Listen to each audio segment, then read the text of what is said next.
Welcome to day two of Dream Week. I am so excited that you're here. I would love to hear what some of your biggest takeaways from yesterday. If you haven't gotten caught up yet, if you didn't watch day one, you'll see it in the thread of the Facebook group. I'll make sure that it's easy to find. But go watch day one of Dream Week, and you're going to understand why dreaming is so important. So, just as a reminder, we talked about yesterday that a big dream is what's possible outside of your perceived limitations. So, a big dream is a bold version of your future self that is bigger than where you are right now. That's what a big dream is. And that's what I'm going to help you develop this week as we're here together.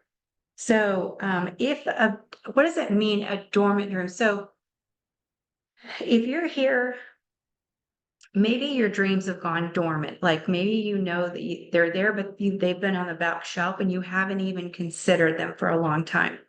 So, that's number one. Number two, you may know that you've got big dreams and you've like thought about yourself in your dreams. You've thought about who you are outside of your perceived limitations, but you've kind of got stuck where you are. Or number three, maybe you've identified what your big dreams are and you've been going after those big dreams, but now you are ready to dream even bigger. Because I always say that at some point, your next level will become your next ceiling. Okay. When your next level becomes your next ceiling, you have to raise the roof. And then you make your next, what was once your ceiling, you make that now your new foundation. And now you develop new dreams. You raise the roof and you see now what's new for your next. Okay.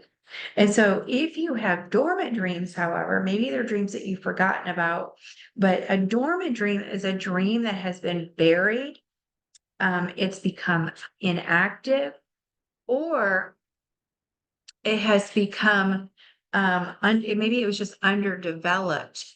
And so, like maybe something like woke up the dream inside of you, but you didn't develop it. And so maybe it scared you. So you put it on the back burner, you put it on the back shelf, and it became underdeveloped and it has become a dormant dream.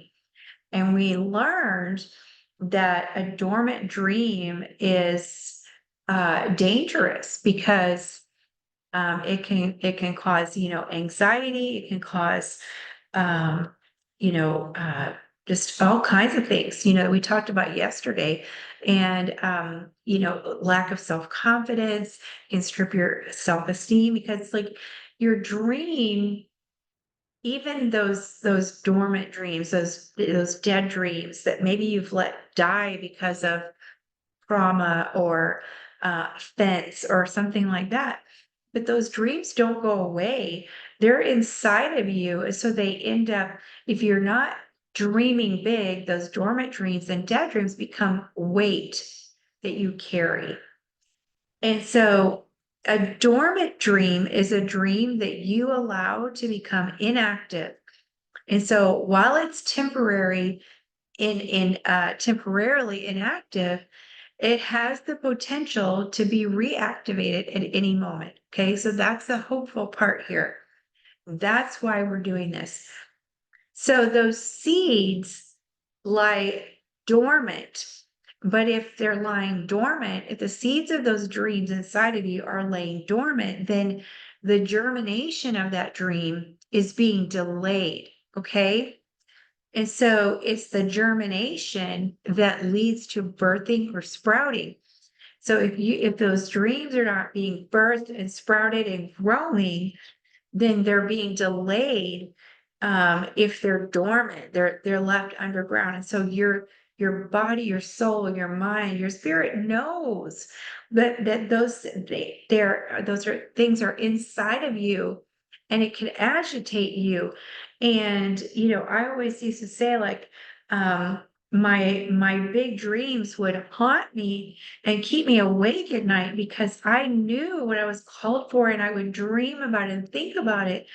But then I would feel bad and I would feel guilt and shame because I wasn't there. So then I would let those dormant dreams die because I would let them haunt me instead of cause me to dream bigger and awaken them and get excited about them and see myself outside of my perceived limitations. So a dormant dream is a dream that takes a back seat. It's sitting on a shelf. Here's the thing. Your dreams are connected to your purpose and your destiny. And sometimes those things feel so far out of reach, they feel too big, too scary. We take the easy road of letting those dreams die or become dormant because they feel scary. But you can't move closer to them without activating them, without seeing yourself outside of your comfort zone. As you begin to see yourself outside of your perceived limitations, outside of your comfort zone, you get more comfortable in your dreams. Your brain goes to work to solve problems to find out how to get you closer there. And it's not an instantaneous thing where you go from here to here, but what it does is your brain goes to work and provides opportunity. And I believe that you partner with God and God opens up doors that you didn't even know were available to you for you to get one step closer to your dream. And so, why do we let dreams become dormant? Well, maybe because of delay, right? Like, why isn't this happening fast enough? So we let our dreams go dormant. Maybe because you've been disappointed. Maybe because of fear. Maybe because you felt undeserving or you don't feel like you're capable. I always felt incapable. And so I let that, keep my dreams in a state of dormancy because I just thought, well, what if I build something and it's so big and I can't handle it? And so that was a big fear for me. Perfection. Perfection can keep your dreams dormant because if it's not perfect, I'm not going to take one step closer. But remember, there's two definitions for the word perfect, and the first definition for the word perfect is ac- um, uh, it is it's being flawless. And so that's usually what we're going after when we're trying to be perfect. We're going after flawless. But the second definition is accurate. So as you're being accurate and moving closer to your dreams, if you're accurate to your purpose, that is perfection.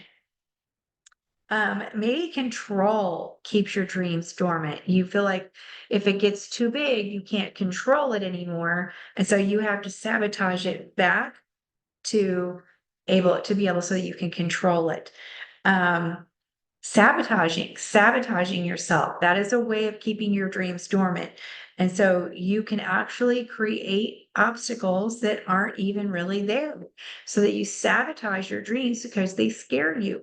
But you don't have to be scared of your dreams. That's why we're doing this. As you participate in Dream Week all week long, don't miss a day. Go back and watch the replays for anything that you've missed.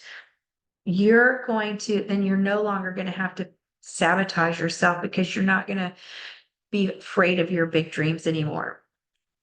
Um, and so another thing that might keep your dreams dormant is you might say, well, I don't feel ready, or it's not time yet. But that's not true. I always say, I think that's a smokescreen a lot of times, a way of sabotage. Oh, it's not time yet. I'm not ready yet.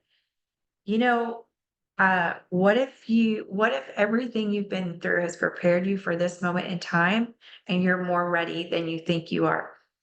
If you're ready, you're ready. If you're not, you're not. Whatever you say. What does the Bible say? As a man thinks in his heart, so is he. So you may have been thinking, I'm not ready. So what if you just started telling yourself, I'm ready? If you tell yourself you're ready, you're ready. That's it. Okay. Here's how to identify and reignite your big dreams. So remember, your dreams are connected to your purpose. And you can create a shift whenever you want to. And when you reawaken your dormant dreams and desires, you're creating a massive shift in your life. Okay.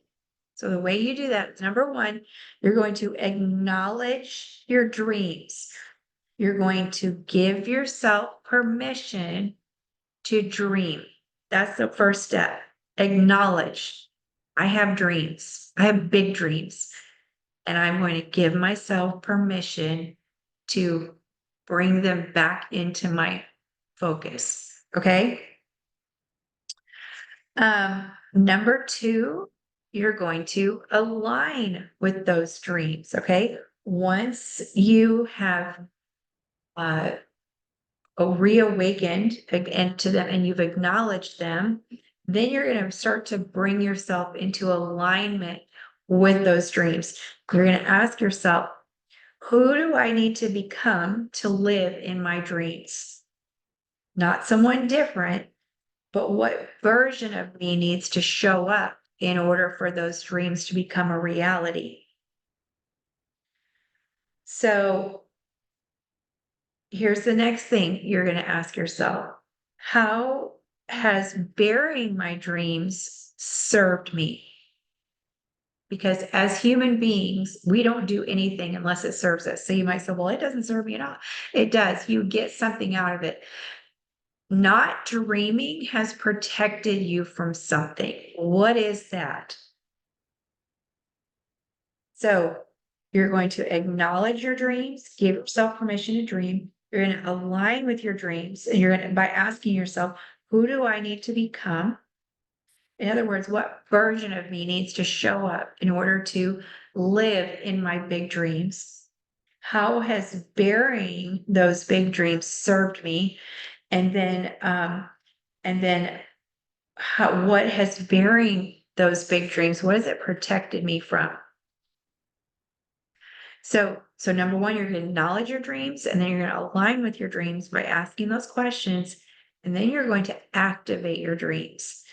And those dreams can be activated right now just by bringing them to your awareness, just by acknowledging them and beginning to align with them. That is activating them. Okay. And then you're going to apply your faith, which is your focus, to those dreams. Okay. And you're going to, when you can pray and you can ask for clarity, certainty, and you begin to put energy toward those big dreams, and then have an expectation. Instead of having expectations on yourself or other people, put an expectation on your dreams, and that's the way you're going to begin to activate it. So if you haven't done so yet, you'll find the Dream Week workbook. If you're watching this in the Facebook group with me, you will see the workbook in the feed. Okay. You can download it. If you're watching this as a course, you will go into your portal and you will find the workbook, and you will click the link to download it, and you can print it out, or you can just work through the questions in a regular notebook alongside the workbook. Okay. So here's your homework for day 2. Okay. Day 2 homework. Okay. So here's what you're going to do. There are 3 types of dormant dreams: buried, inactive, and underdeveloped. So you're going to answer, what dreams and desires do you think you've buried? What would you be willing to dream about and desire? What would you desire if you weren't afraid? What do you secretly long for? What have you missed out on by allowing your dreams and desires to go dormant? What is the cost of your dreams and desires remaining dormant? And what is it costing others for you to allow your dreams and desires to remain dormant? What new dreams and desires are beginning to surface? And what actions will you take to reignite your dormant dreams and desires? So that's your homework for today. Okay, so I want you to do that in preparation for tomorrow. And then tomorrow is one of my favorite days ever. And we are actually going to catch your dream stealers red-handed, and we're going to arrest them. Okay. You have dream stealers that are stealing your dreams. They're, they're robbing you blind. And so we're going to identify what are those dream stealers? And I'm going to show you how to arrest them. And we're going to put them in jail once and for all so that you are free to dream big from this day going forward. So, okay, I love you. Be here tomorrow. Watch the video, do your homework, get caught up if you've missed any. And I can't wait to see you tomorrow. Dream big.